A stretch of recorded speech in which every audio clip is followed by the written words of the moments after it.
So finally, nalabot ko na Bukhari.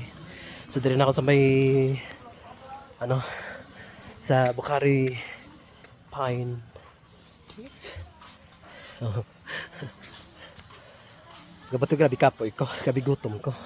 Pangita ko dahil sa makanan. Aba na nakita ko. Dire makaon. Nami kay bisan kapoy. Kay balas mapagabot mo dire. Bugnaw. Basta mo na naman ang view mo. Oh.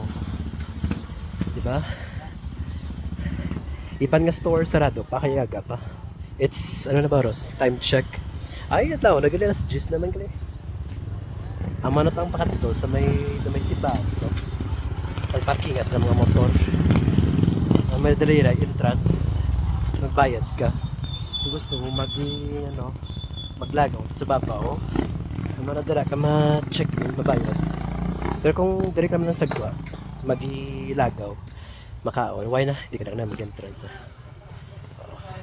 Sa muna napili ko. Sa KJM Food House. Ara ng bike nun.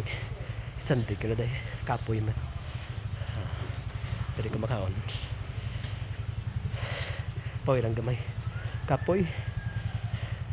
Ang taong view dali. Relaxing. Valentine's Day. February 14, 2025. Sorry. I need to catch my breath. Wake up. Sa taas din mag tukla diri sa Bukhari. Pero imagine, no? Amo yan, dum ko balan. Natry ko ni isang una, dapat. Pero why ko na nabot daran ako daw sa may Birch Cafe. Ay, hindi ko gwanta. Grabe kapoy. Pero this time, ginandom ko gid. Habi ko, sakaang ko gid. Tara na. Lalabot ko na. So it's a dream come true. Makawala ko na diri sa KGM. Karon naman ma-vlog naman ta. Bye.